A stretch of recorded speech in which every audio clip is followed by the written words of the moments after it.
Now, Dr. Lyle, I'd like to call you a revolutionary psychologist, but can you just explain a little bit to us about what evolutionary psychology is all about? Yes, evolutionary psychology was a phenomenal breakthrough in human self-understanding that took place. Really, obviously, it took place in little pieces over time, but the big revolution took place in the early 1990s, and it was formally introduced to the world by John Tooby and Leda Cosmides and Jerome Barco, who were scholars. The Tooby and Cosmides are at UC Santa Barbara, and I'm not sure where Jerome Barco is. He might be there as well. Anyway, in a work called The Adapted Mind. And just to sort of briefly explain why evolutionary psychology is a total revolution in the way that people are able to now understand themselves is the following, that throughout the 20th century, the dominant view in psychology, in academic psychology, there's actually sort of two big dominant forces in psychology in the last 100 years. One of them is the psychoanalysis of Sigmund Freud, and which was, has certainly been considered and then largely rejected by academic psychology just because there's so many problems with it. The major dominant force in academic psychology is what's called learning theory, and learning theory is effectively, and this is something of a caricature, but it has a deep accuracy in it, is that the concept is that human beings effectively learn to be who it is that they are. So learning theory is very much about the idea that you are shaped by your life experiences, by your what they would call your reinforcement history, into being who and what you are. The evolutionary psychology essentially completely rejects. The concept is that human beings effectively learn to be who it is that they are. So learning theory is very much about the idea that you are shaped by your life experiences, by your what they would call your reinforcement history, into being who and what you are. The evolutionary psychology essentially completely rejects these other views of psychology and says that these folks have completely missed the boat, that you do not learn to be a human, and you do not learn to flirt, and you do not learn what it is that you find attractive. I can remember listening in a seminar to a learning theorist, a very highly regarded, one of the most highly regarded learning theory academic sex therapists in the world. And she was explaining how that people learn what is sexually attractive and how much learning had to take place for this to happen. And at the time, I had already been introduced to evolutionary psychology, so this was in the early 90s. And as I'm listening to this, I'm realizing this is an example of the old way of thinking and just how utterly mistaken it is. And this woman, even though she was very bright, very capable human being, was literally way off course and had no clue what she was talking about. The truth of the matter is that what people find sexually attractive is innate. It is built into the genetic code, into motivational systems that are designed by nature to optimize survival and reproductive success. So it is not the case that we learn what is attractive. We actually are born with the ability to run phenomenal computations on ratios of people's bodies and their facial configurations, and to analyze who is more attractive than whom, and be more motivated to try to mate with those people that are more objectively attractive.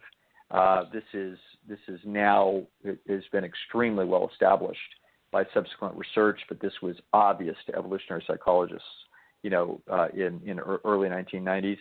And so evolutionary psychology is the notion that the human mind has been adapted to the problems of survival and reproduction that took place across the natural history, particularly in sub-Saharan Africa, over about a 2 million year period. And so that's why the human likes the things that it likes. It likes water. It likes the sound of water. It likes to look at water. It likes to look at trees with a lot of green. It likes to look at flowers. It likes to have views that it can see down over a landscape, looking down on predators and competitors. The human being is loaded with characteristics that come already in the system, and this is a completely different view than the view that dominated psychology until about 1990. So evolutionary psychology was the first true, it was really the brainchild of Charles Darwin, who was very clearly an evolutionary psychologist but wasn't doing any science behind it and couldn't at that time. His ideas became out of fashion and buried, and were eventually buried in academia by both Freud and the learning theorists, B.F. Skinner and others. And so as a result, it would take more than 100 years. It would take until about 1990 for Darwin's ideas to resurface. And when they did, they came along with sophistication that is now unparalleled in the social sciences. And we now have a framework and an edifice from which to theorize about human nature that is just simply far superior to anything that we've seen before. Evolutionary psychology is correct. A young academic psychologist, I think he's at the University of Pennsylvania, I can't remember his name, he actually had a beautiful quote to describe the confusion of the critics of evolutionary psychology. It went something like this. He said, the critics of evolutionary psychology are not like marksmen who can't quite hit the center of the target. Their confusion is deep and profound. They are actually aiming the gun backwards. And this is correct. They are seeing human nature from exactly the opposite, from the correct position. The correct position is to understand that the mind is very, very carefully adapted to have thoughts, feelings, and behavior that are necessary to optimize its survival and reproduction, just as every other organ in the body has been shaped very, very carefully to have an architecture that optimizes human survival and reproduction. So your kidneys, liver, spleen, stomach, lungs, everything about you has highly differentiated tissue that was designed to beautifully to optimize your ability to survive. The same is true of your mind. So your mind is not a lump of silly putty that is shaped by your experience. It is instead an extremely sophisticated Swiss watch with all kinds of little bells and whistles in it that were designed to help humans optimize their behavior by having automated reactions to things that are important. Yeah, and what really struck me about this making so much sense is, I was watching a talk by a medical doctor named Michael Greger, and he runs the website nutritionfacts.org, which is just a phenomenal amount of information about nutrition.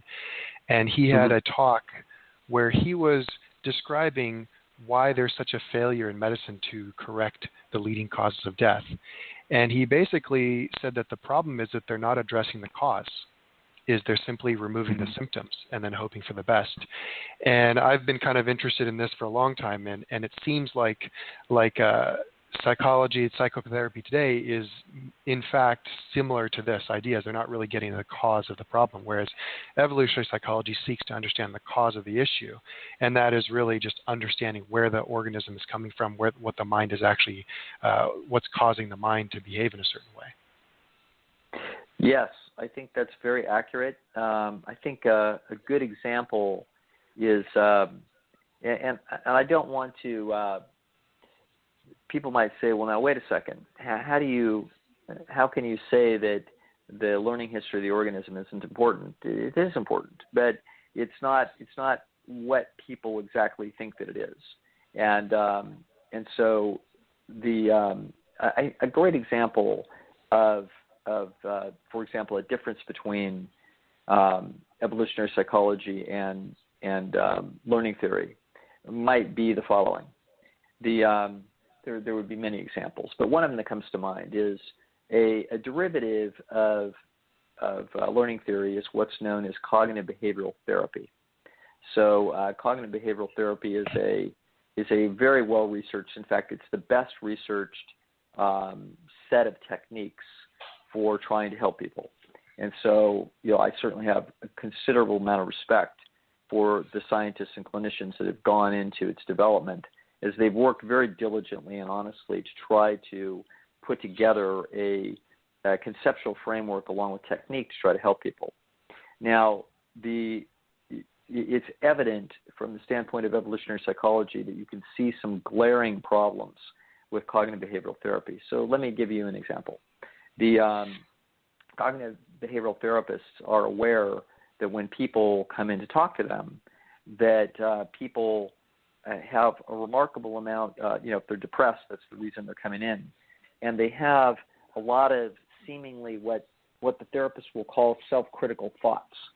So the person will be frustrated and sort of angry with themselves and so on and so forth, and they'll have a lot of negative inferences about themselves. And the cognitive therapist looks at this and says, well, this is what we call your internal critic. They don't have any idea where this comes from, and they don't have any idea why it exists. They just call it the internal critic. And they tell them that what you need to learn to do is to talk back to the internal critic. So they'll do things like, if the person says, well, I'll never get a job, and they say, well, that's not quite rational. Really, how do you know that you'll never get a job? And so it seems quite fancy that we're essentially going to argue with the person and point out where they're being irrational. And so the person, so essentially this, some good could come out of this, but really not quite for the reasons that the cognitive therapist is thinking. So the cognitive therapist is thinking that I am teaching the person to talk back to the internal critic, and that the internal critic is, inherently, for some strange reason, human beings have this little critical thing that brings us down and makes us depressed and anxious for no good reason, and it's this pesky little thing that human beings just have to deal with. Well, this is a major conceptual misunderstanding of human nature. There is nothing in cognitive behavioral theory that understands the fundamentals of human motivation. So cognitive therapists sort of knows that people kind of want to feel good, and so sometimes they have these sort of self-downing thoughts from this little pesky chip in there called the internal critic, and a way to do it is try to talk back to the internal critic like we're arguing with it. Okay? Now, the truth of the matter is that people are motivated to actually compete for deep, complicated, problematic, conflicted domains of competition. Those domains of competition are mates, friends, and trade, and so, i.e. a job. So human beings are not a direct return species. They don't typically, and never did, go out there and do it all for themselves. They traded within their villages about one person doing something well and another person doing something else well, and then they swap. In this way, and we know that this is true, so the anthropologists that think that we were direct return species are incorrect. The truth is that if you observe small children, even by the age of 2, you will see that they spontaneously start to trade. You'll not see anything like this in any other species. Trade is a remarkable characteristic of humans that allows two people to actually swap items that they figure out in their communication, that if I like the blue car and you like the red car, but I happen to have the red car and you happen to have the blue car, if we trade those two things, we're both better off, but nobody did any extra work. This phenomenon has expanded and enabled us to see the society that we do today. But back in the Stone Age, at a very fundamental level, people were already trading, and they needed to figure out what other people thought was valuable and see what they could do to get it in order to trade for other things that they personally wanted. So how much ability you had in trade was a critical feature of your own ability to survive and reproduce. And you might say, well, what do you mean survive and reproduce? Well, if you can get better shiny crap, necklaces and gold beads and stuff like that the chicks like, then you're much more likely to reproduce than the guy who can't figure out how to get those things. And so you better figure out, what that guy that makes that jewelry likes, and figure out how you're going to get it to him so that you can get some of the shiny jewelry to get yourself laid. So this is, so human beings have been always concerned with how valuable they were to the village, and they can gauge how valuable they are by trade processes. They also can gauge how valuable they are by the esteem signals that are given to them by friends and by potential mates. So cognitive therapy and learning theory are completely, literally bankrupt. They don't have a clue why human beings are doing things. And not only do they not have a clue, they also tend to be upset about the concept of competition and the concept of self-calibrating processes and obvious self-calibrating processes that go on. So, for example, when we fail at a task, it turns out that the reason why we took the task on was in order to compete, to try to get the attention of mates, friends, or trading partners. So when we have failed at that competition, we didn't do this, we weren't oblivious when we went into the competition. So I didn't go on a tennis court looking for Pete Sampras and figuring I would beat him. You're self-calibrated, and you go after goals that you have evidence that you believe that you would have, that this would be a useful, a potentially effective use of your time and energy in order to compete in this domain, or else you wouldn't do it. So it turns out that when you fail, you are disappointed. And it's going to turn out also that you are then calibrating, your nervous system calibrates you down and makes you, quote, feel bad about yourself in the aftermath of this kind of a process. Now, the reason why that is true is that the system is designed by nature to try to have you set your goals at an appropriate level, that you do not leave chips on the table, that you are as aggressive as is reasonable in terms of trying to reach as high in the food chain as possible with respect to friends, mates, and trading partner, but also to be willing to adjust your self-confidence down when feedback indicates that you have set your sights too high. Now, the cognitive therapist of the world doesn't really understand that there's a self-calibration process, doesn't understand how critical it is for you to actually have failure feedback that causes depression. So depression is seen as, the result of a cognitive distortion that is best removed by arguing with an internal critic, when in fact depression is almost always a transient state that is the result of a disappointing attempt to invest energy and social risk in attempting to compete for either mates, friends, or trading partner, i.e. esteem. And that when we have failed, it is useful to actually not only have the failure experience, but also pay attention to what features were in that experience that we did not anticipate, so that we can actually discover whether or not there's more information on how to compete more effectively. We don't talk back to the internal critic in this way. We listen to the fact that actually the internal critic is not a critic, it's an audience. And what the internal critic is it's actually a resident program inside of humans to enable them to compete more effectively by observing and critiquing their own performances in competition with other people. Wonderful. Yeah, and you have phenomenal amounts of information, more information about this on your website, esteemdynamics.org. Is that right? Yes, that's correct. Okay, and so a lot of good stuff there. More to be done. Always more to be done. So last week we talked about common relationship problems and how to solve them and how to avoid them. And we went over part of an article on WebMD about 7 solutions that can save a relationship. Now, Right. Just in a couple of minutes, let me recap. We talked about relationship problem number 1, communication. And what we were basically saying is that communication is absolutely crystal clear. It's that a lot of therapists just don't have the guts to really say what it is that people are communicating, which is if they're having problems communicating, it may not be the communication. It's that two people may just not be right for each other.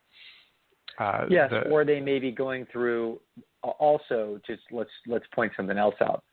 People can be going through a point in time in their relationship where they are very seriously. Somebody is running a cost-benefit analysis on this thing, and they are becoming increasingly convinced that they may not want to be there.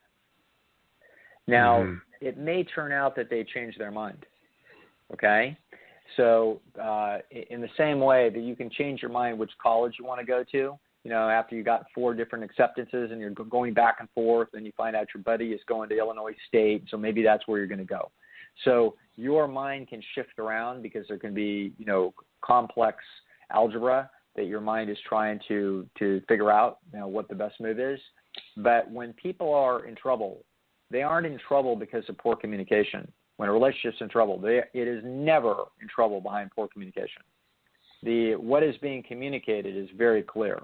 Somebody is really considering defection, and it is not, and the person on the other side is not missing the cues. Okay, so I always love this one. Like, my boyfriend just doesn't know how to express love because his mother was, whatever, I don't know, inhibited. It's like, you got to be kidding me. Trust me. When he runs into the chick that he's hot about, he'll be expressing his love just fine. Okay? He's a human being with a 60,000 word vocabulary. All right?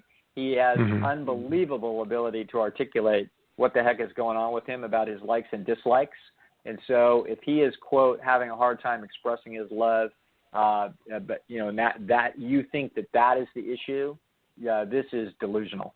And therapists will line up around the block and maintain that delusion because they do not like to face the fact that human beings are under competitive pressures.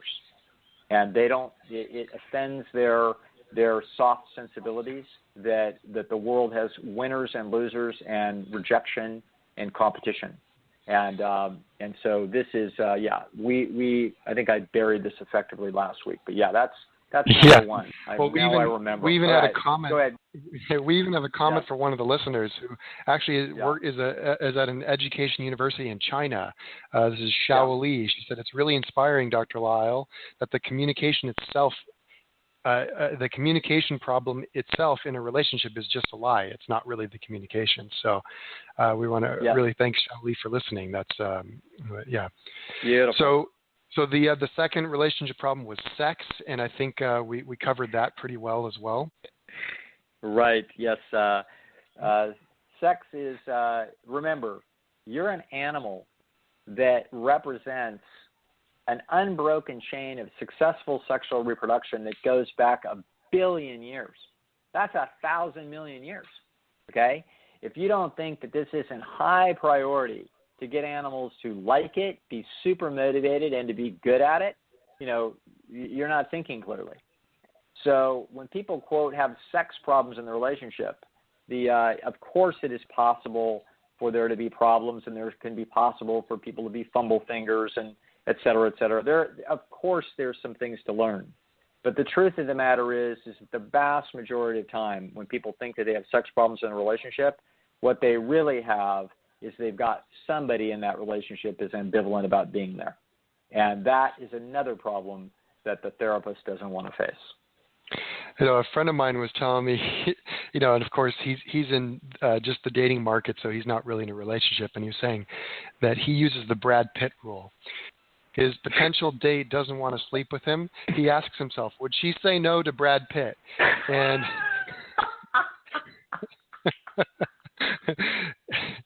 in this situation, and if she was to say no, if she says no to Brad Pitt, then he's acceptable. He's accepting of it. Yeah. But if she were to say no, that means she's just not that into him. There you go. Very good. So, Yeah. all right. The next right. relationship problem that we talked about was money. And this Yes. is where there's communication where the female may want to be provisioning for her child, whereas the husband or the male may be thinking that he's got one foot out the door and he may want to save some money for some casual mating strategy later on down the line. But in essence, the money problems, that's another issue. Yes, and there's some other personality issues, can weave their way in there. And of course, we also talked about how communism is a failure as a concept, and that is because there's only a few organisms in the world that actually act in a communistic fashion, and those are really like the social insects. I don't know, some biologist out there might be telling me there's a group of bacteria that do this as well. I don't know, but large animals don't do this. And so and humans do not. So humans are very cognizant of themselves and where their genetic lines are drawn. And so they're extremely interested in the fact that their children need to make sure that they eat. And if the kid next door needs to starve, too bad. Okay, so we are designed by nature to be extremely self-interested. That doesn't mean exclusively. That just means extremely. And so when we get together with a mate, remember that we do not share any DNA with that mate. We may have an offspring with the mate and have our DNA shared in there, but we do not personally share any DNA with your mate. As a result of that, you are two independent organisms, and to pile all the resources together and then divide them by two, in other words, this is a communistic error, and some people with some personalities can do this well, but it's actually, in general, a mistake. You want to have the money divided as independently as is practical for your circumstances, and with both people living at the same fundamental standard of living. And so, and then from within that framework, you want people to have their own independent money as much as you can, because people that with their own independent money are considerably more responsible with their money than when they are a member of a team of two. Mm-hmm. So all right. So that's that. Are you ready to complete the rest Sure. of this list, Dr. Lyle? Yeah, let's see what else we got.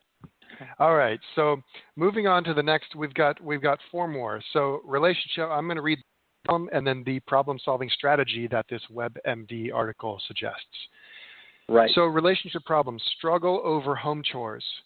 Since most partners work outside the home and often at more than one job, it's important to fairly divide the labor at home, says Paulette Kaufman Sherman, author of Dating from the Inside Out.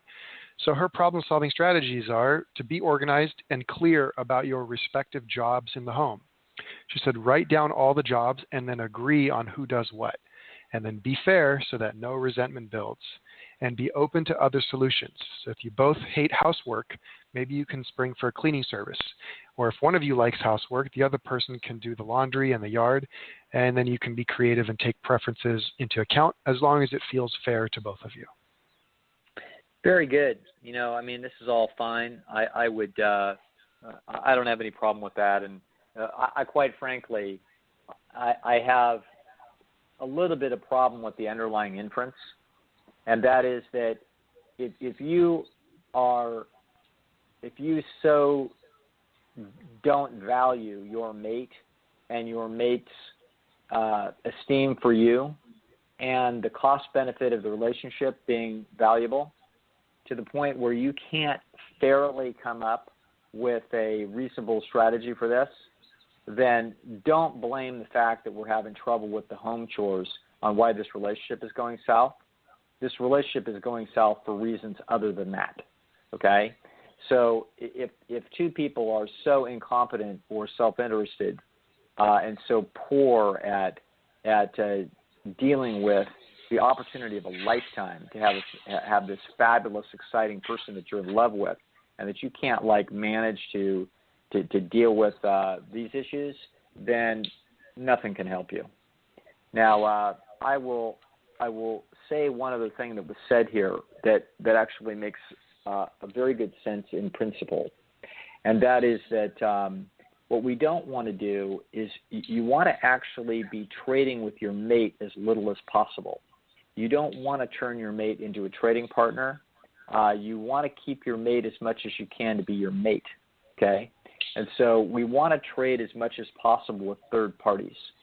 So the mate doesn't need to be your handyman, doesn't need to be your errand boy, and doesn't need to be your cleaning girl or necessarily even your cook. The truth of the matter is that there are things that are practical for the couple to do, and there are things that may be very practical for other people to do. And as much as is possible, I would trade with outside entities so that we keep the trading process between the two people at a minimum. That is the best solution for romance. Wonderful. So incidentally, it's a very generally bad idea for one partner to work for the other partner in a business or for them to be business partners. This is, of course, people will be able to point to 16,472 examples of how this worked beautifully. At least that's what they're told, and that's what it looks like. My dentist, Dr. Johnson, and his wife, Mary, you know what I mean? Good luck to them, okay?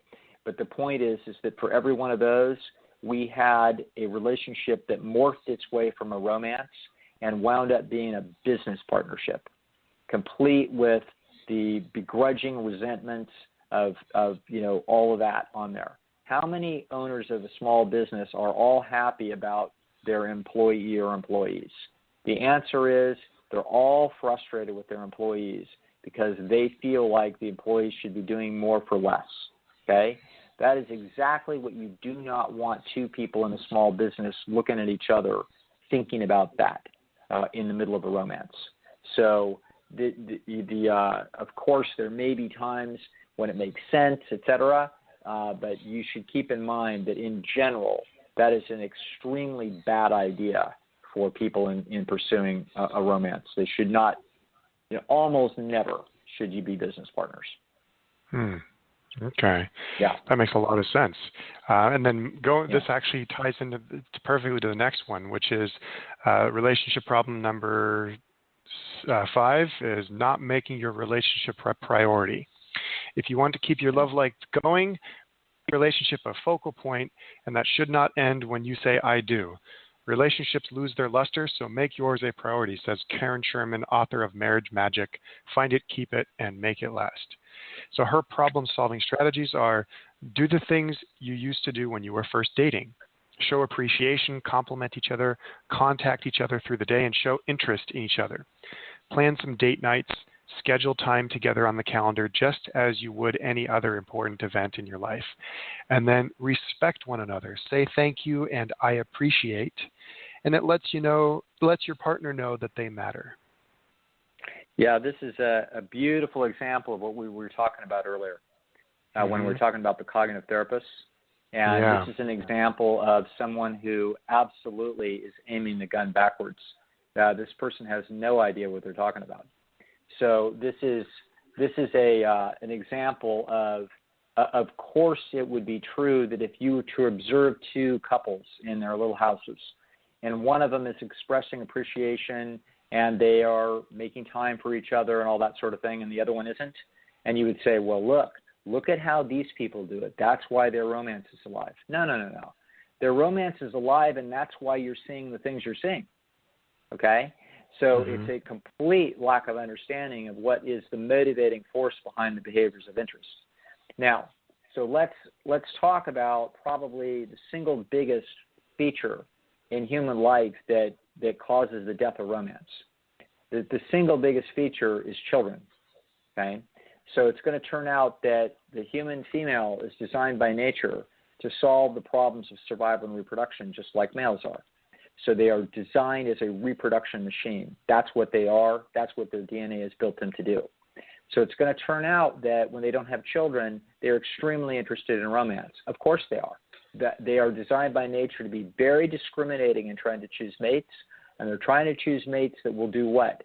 Put them in an idealized position to have the best possible and most likely of survival and most flourishing child.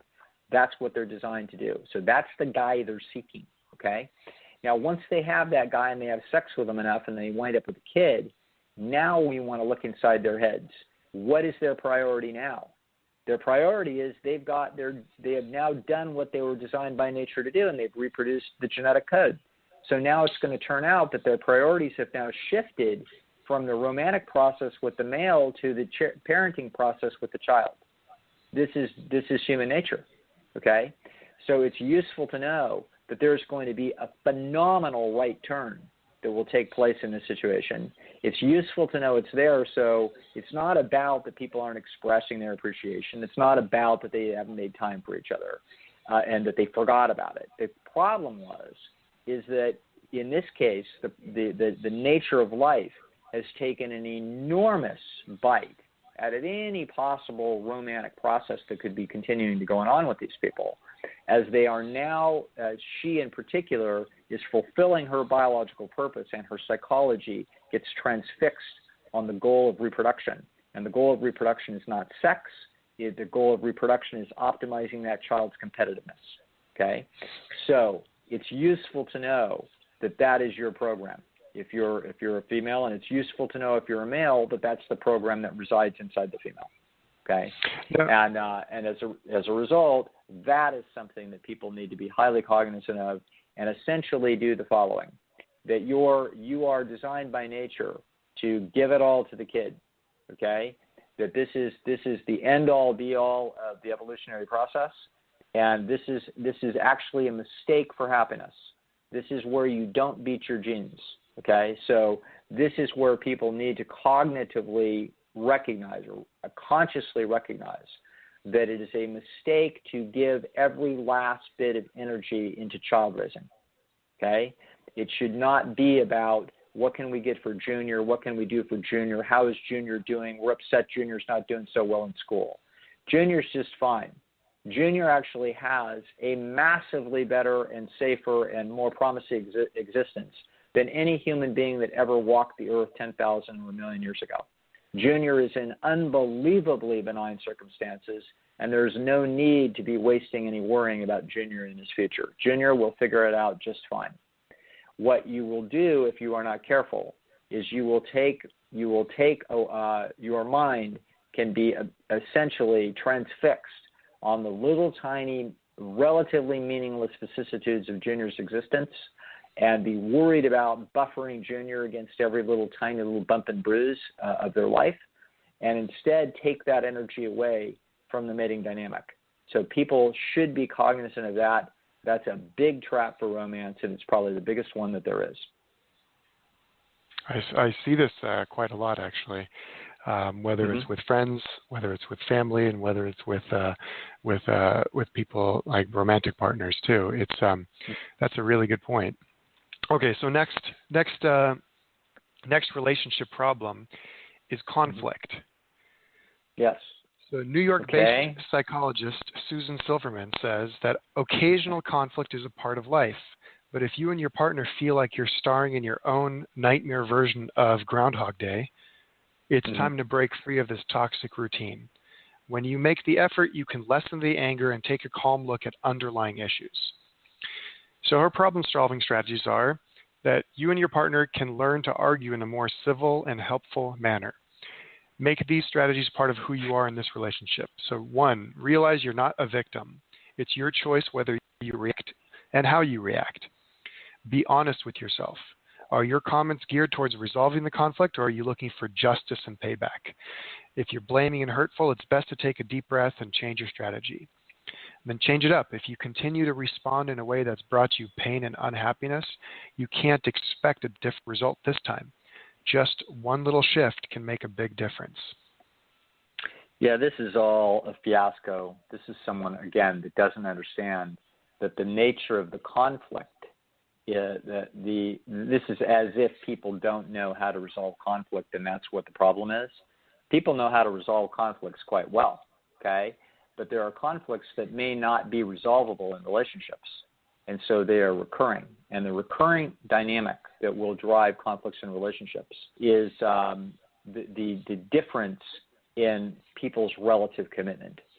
So this is because essentially one partner very often sees themselves as the person who is being under-rewarded and the other partner feels that feedback. If you feel under-rewarded in a relationship, you feel like you've got one foot edging towards the door. You might be locked in by finances and children and the church, but that doesn't mean that your Stone Age brain isn't saying, you know what, I think I could get a better deal. And so as a result, you may be pulling back out of the relationship, et cetera. And then we can have things that we're going to call conflicts. So we're going to have arguments about things, but that's because people are already feeling shortchanged, for example, and so they're a little quicker if the entire relationship is essentially a very complicated, multidimensional cost-benefit relationship between two individuals, and one individual feels like they are getting the worst end of the deal, then they will take multiple opportunities in different domains in order to try to even the score, okay? In other words, well, if I have to put up with this, then at least I'm not going to do that. And so now the conflicts are arising potentially much more often, and we have a conflicted relationship. It isn't their argument style that's doing this. Is that there's an underlying dynamic of cost-benefit analysis that is problematic to this relationship and is giving turbulence to that relationship's stability for usually overwhelmingly good reasons. This doesn't happen out of nowhere. So our little person here, now there are some techniques for people who really love each other but are running into a stage where they are where for some reason they've got a big hurt on one part and they're having trouble getting past it, and they may go into a short-term exacerbation cycle where there's retaliation and counter-retaliation. That you can step out of, and that is a natural way for people to act that is actually not ideal. And if you go on my website into one of the audios called Flood the Circuit, I go through an explanation of how it is that we can get ourselves out of that kind of argumentative mess. But in general, relationships that are conflicted over time are not conflicted because people don't know how to resolve conflict. They're conflicted because there's an underlying dynamic of cost-benefit analysis that is encouraging one person to send signals that they feel like they're under-rewarded in the relationship and they're thinking about leaving. Mm-hmm. And this is now, flows beautifully into the last relationship problem, which is trust. Mm-hmm. And the author says, trust is a key part of a relationship. Do you see certain things that cause you not to trust your partner, or do you have unresolved issues that prevent you from trusting others? You and your partner can develop trust in each other by following these tips. Be consistent, be on time, do what you say will do. There's a whole list of stuff, but to me it reads, be more conscientious, which from our personality talk, you really can't be more conscientious than you already are. Right. So this is, again, an example of the therapist looking at the frosting and not seeing the cake.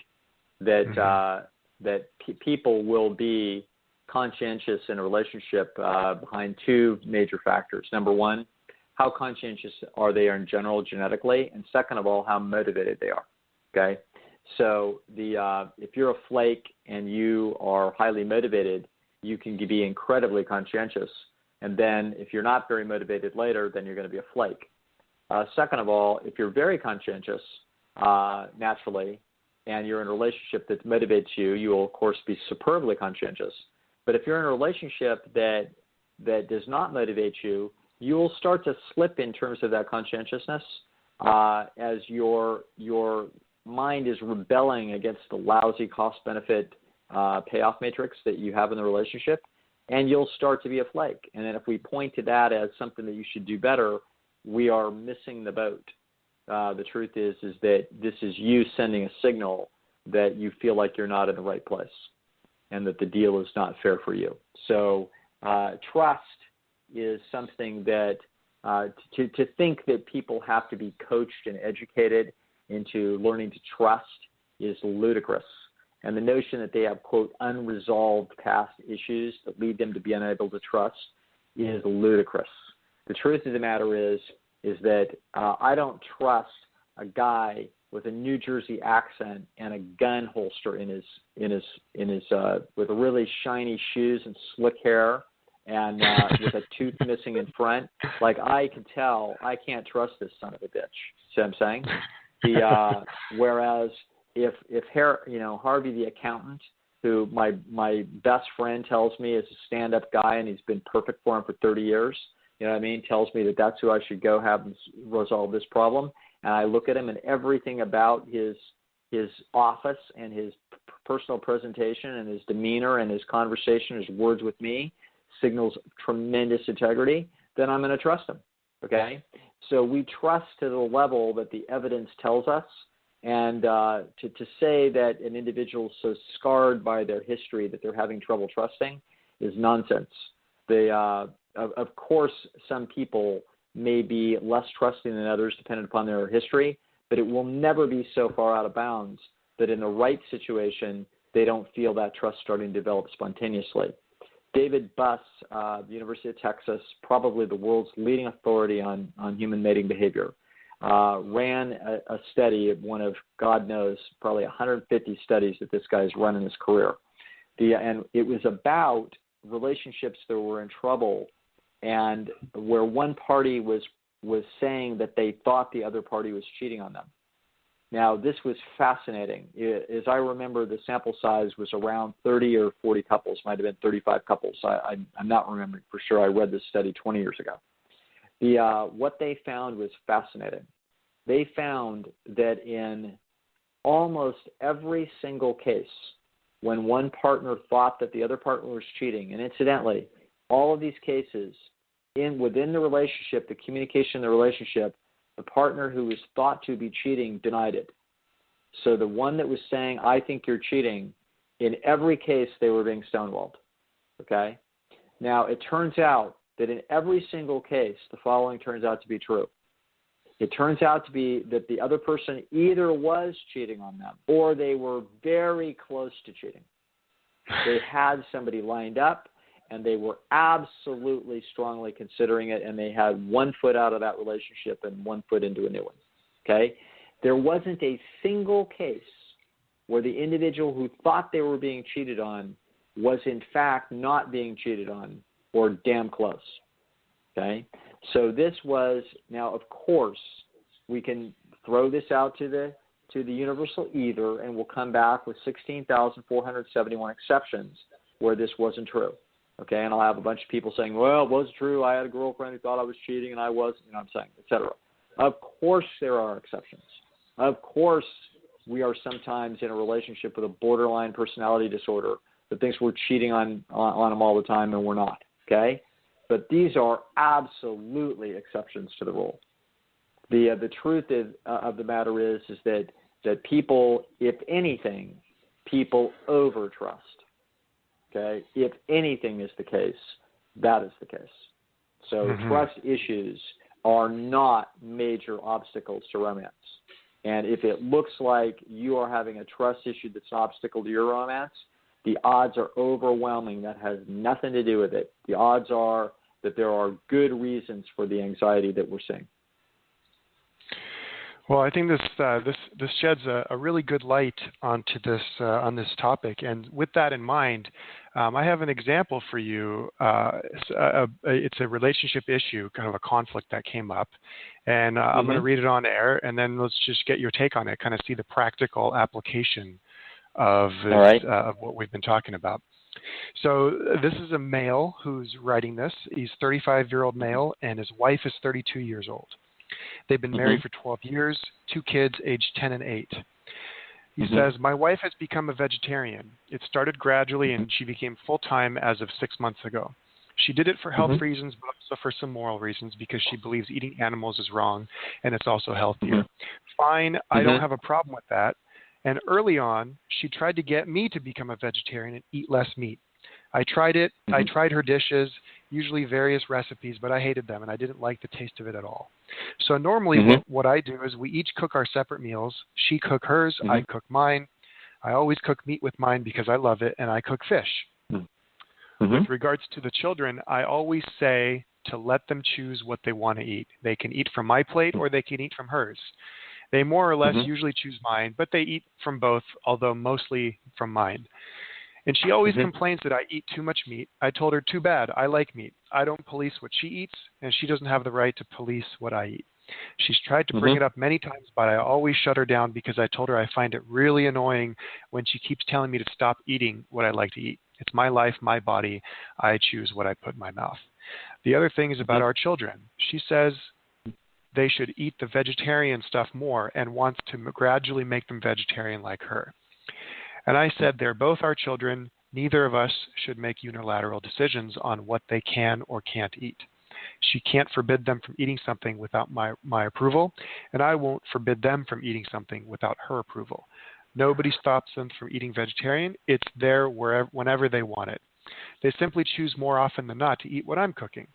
She doesn't like that, and I say, what should I do? I'm not going to tell them, no, you can't eat this. It's only for Dad, and eat the food while they look hungrily on.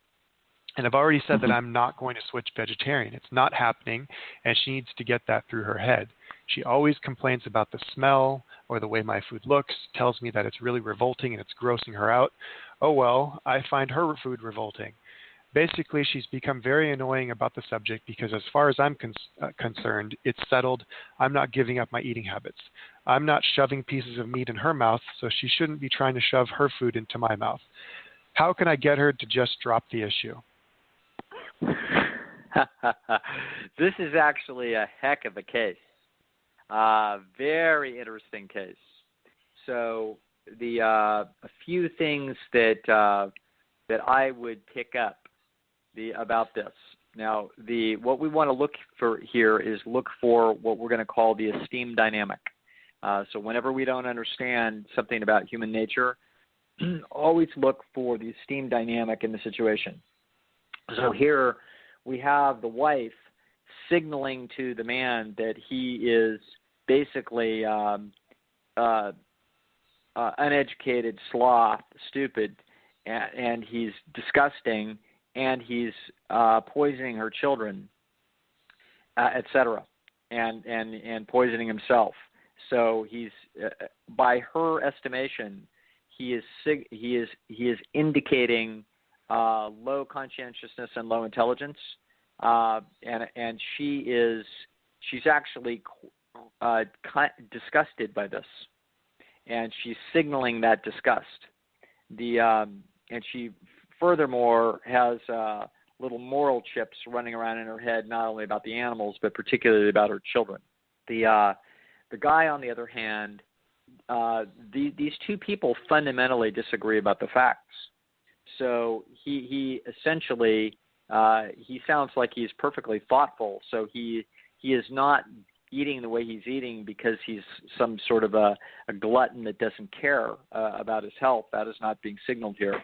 They appear to have a disagreement about the importance of this issue, and so he is pushing back pretty hard against the inference that she is signaling.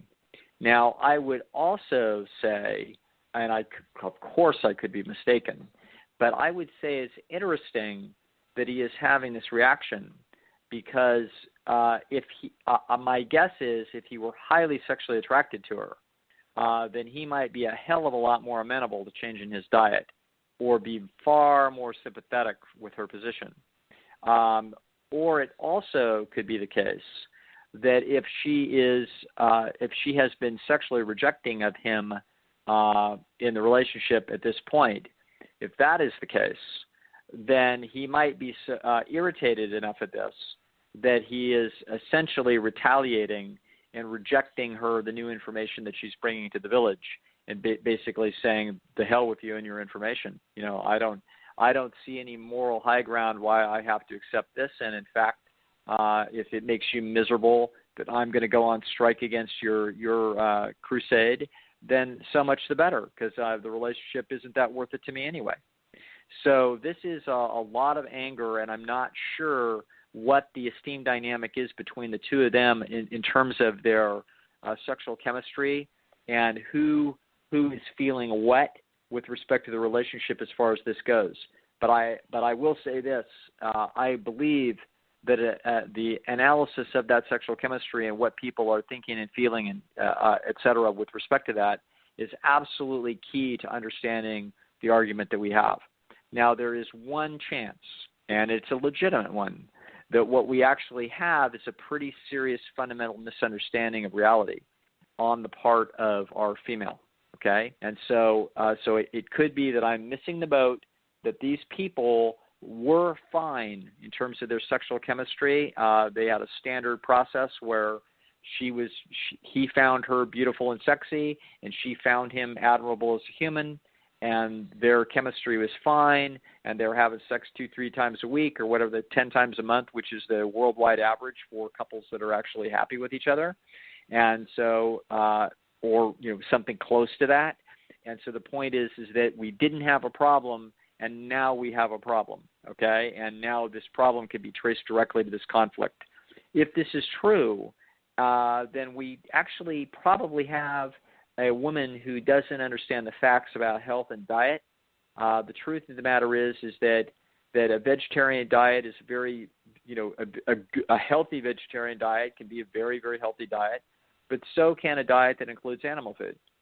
And so, but she may not know that because she may have been subjected to and been learning from people that are very trustworthy and wise and smart and are trying to spread important health information to the world, but she can actually miscalibrate this information very easily.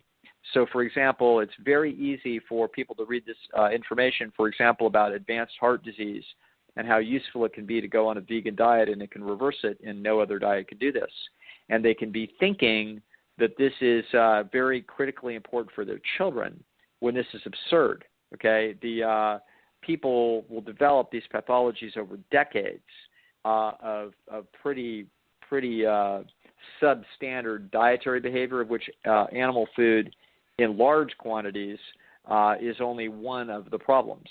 And so she can actually be having a lot of anxiety about her children's diet when she's actually misunderstanding what the facts are. The facts are that a very healthy diet against a very unhealthy diet in this society is responsible for less than 5% difference in lifespan.